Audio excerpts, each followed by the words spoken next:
Assalamualaikum warahmatullahi wabarakatuh. Perkenalkan, nama saya Akila Fitriani Ulaya, mahasiswa Pasca Sarjana Magister Pendidikan Agama Islam Institut Agama Islam Negeri Pontianak. Nah, pada video kali ini kita akan membahas tentang model pembelajaran ADDIE atau Analyze, Design, Development, Implementation, dan Evaluasi. Nah, untuk memperjelas apa sih itu ADI, model pembelajaran ADI. Nah, pada video kali ini saya akan memberi penjelasan sedikit mengenai model pembelajaran ADDIE atau ADI. Nah, ADI adalah merupakan singkatan dari Analyze, Design, Development, Implementation, dan Evaluasi. Nah, model pembelajaran ADI ini diterapkan untuk membangun kinerja dasar dalam pembelajaran, yakni konsep mengembangkan sebuah produk desain dalam pembelajaran. Nah, selain itu, pemilihan dalam model ADI didasarkan pada beberapa pertimbangan.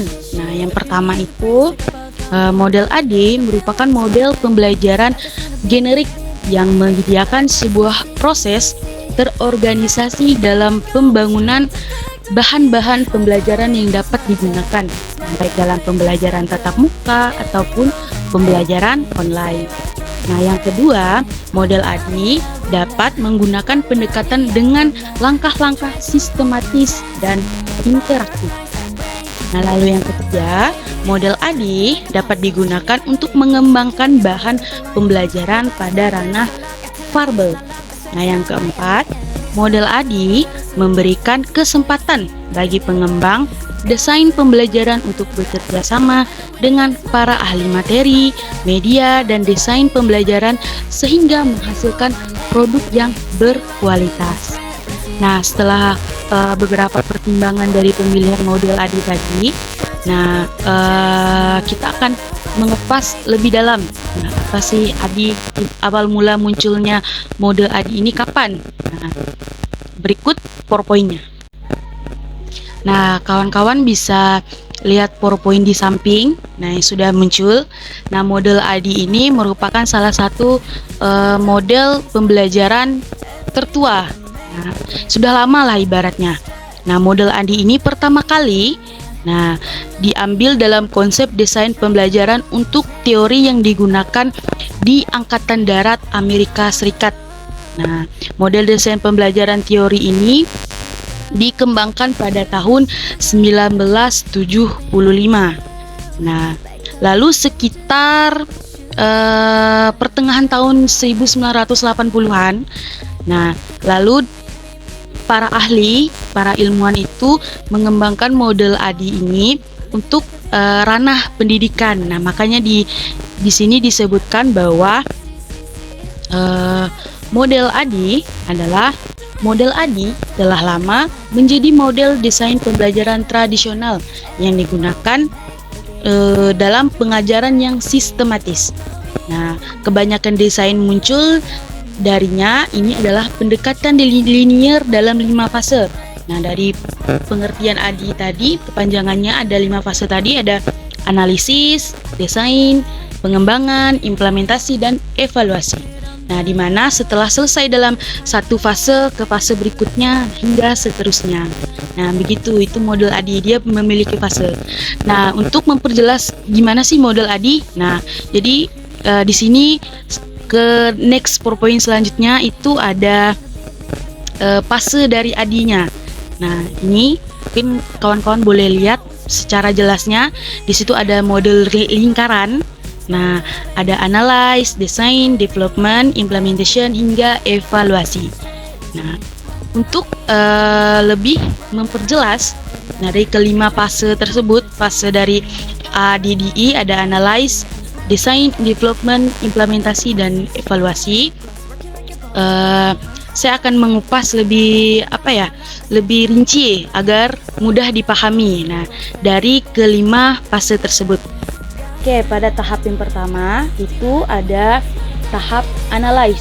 Nah, dari kelima lingkaran tadi itu kan ada 5 tahap. Yang pertama itu analyze. Nah, kawan-kawan boleh lihat PowerPoint yang ada di samping. Nah, itu di analyze-nya ada dituliskan sebagai identifikasi penyebab terjadinya masalah dalam pembelajaran dan pre-planning yang memikirkan atau memutuskan tentang mata pelajaran atau kursus yang diberikan. Nah, maksud dari analyze ini adalah langkah pertama dalam model ADI. Nah, pada tahap ini dapat mengumpulkan informasi-informasi penting yang dibutuhkan di dalam kelas. Nah, salah satunya adalah permasalahan dalam pembelajaran. Nah, atau bisa melihat tujuan pembelajarannya itu kurang dicapai. Nah, misalnya atau metode pembelajarannya kurang bagus, atau strategi pembelajarannya kurang diminati, atau lingkungan belajarnya membosankan. Yang tadinya siswa itu sebenarnya suka belajarnya itu di luar ruangan misalnya, atau di belajarnya di dalam ruangan-ruangan yang bukan tipikal kelas misal, atau di aula. Nah, misalnya kayak gitu. Nah, pada tahap ini kawan-kawan sekalian boleh mempertimbangkan hal-hal tersebut. Nah, mencari permasalahan apa saja yang ada di dalam permasalahan. Dalam artian dapat melihat tantangan-tantangan apa saja sih yang dialami oleh peserta didik. Nah, mencari kesulitan-kesulitan yang dialami oleh peserta didik.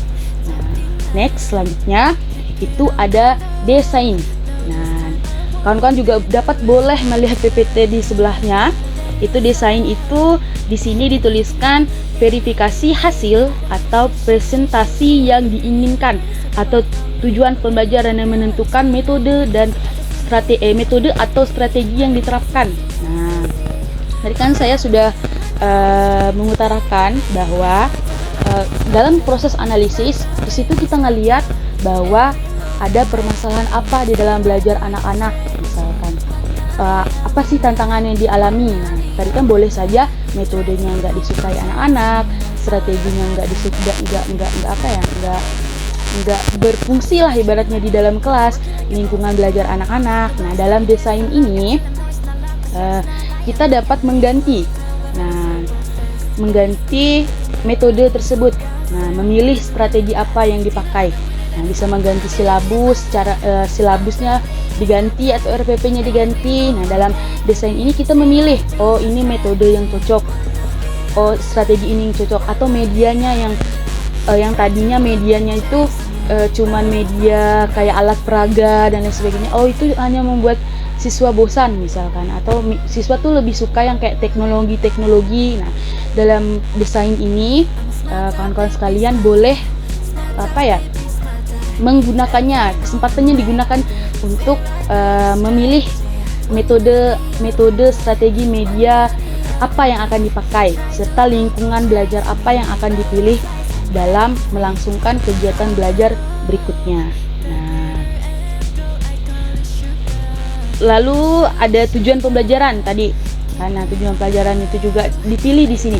Manfaat pembelajarannya juga dirancang di sini, didesain sedemikian rupa semenarik mungkin di dalam desain ini. Nah, pemilihan metode, strategi, media, terus tujuan pembelajarannya juga bisa diubah, manfaat pembelajaran, terus indikator dan lain sebagainya itu bisa diperbaiki di dalam tahap desain tersebut. Oke, next selanjutnya ada development. Nah, development ini pengembangan atau membuat. Nah, setelah kita merancang desain tadi, nah, seperti memilih metode, strategi, media, apalagi tujuan pembelajaran, merumuskan tujuan pembelajaran, indikator, manfaat, nah, mengembangkan materi. Nah, di sini di development, bagian development setelah desain ini, pengembangan. Nah, di sini dapat digunakan untuk membuatnya. Nah, tadi kan metode kita buat RPP lah ibaratnya di sini. Kayak bikin silabus, kan tadi materinya dikembangkan. Nah, kawan-kawan boleh mengembangkan materinya ke materi lain, nyangkut pautin sama materi lain kah, atau dia berbasis apalah, misalkan mata pelajaran PAI nih. Pengennya ngaitkan tentang moderasi beragama misalkan.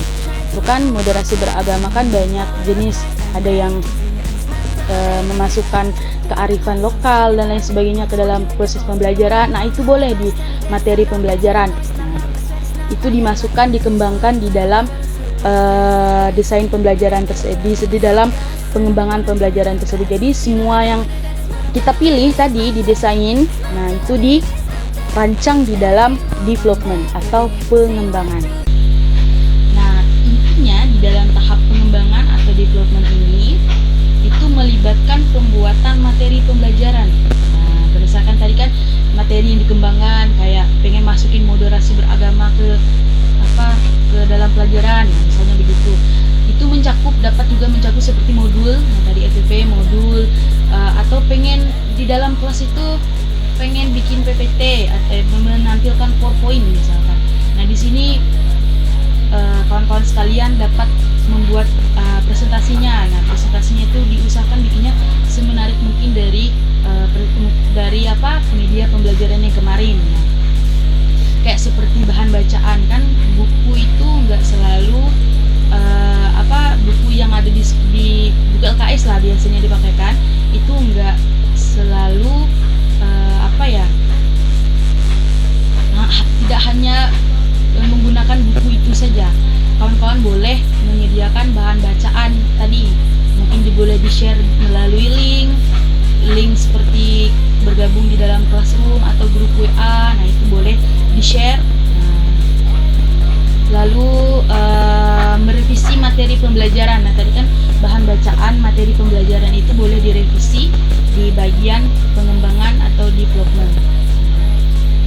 Begitu.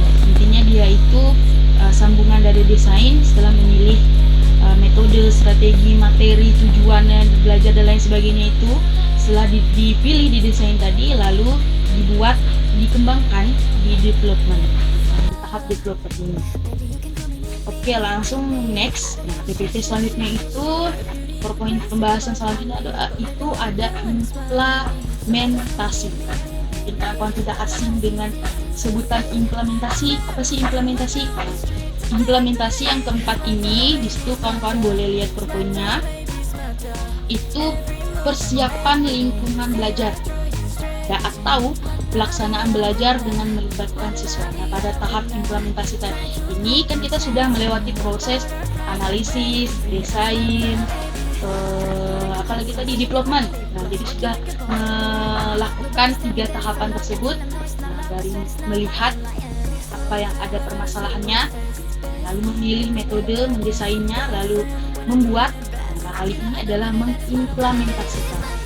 Bagaimana mengimplementasikan itu ya dengan cara mengajar atau belajar di dalam kelas bersama anak-anak, bersama siswa-siswa di kelas. Mempersiapkan lingkungan belajarnya gimana. Dalam artian itu kita menerapkan RPP. Nah, RPP yang kita buat tadi, nah, di dalam proses implementasi tersebut di dalam kelas. Gitu.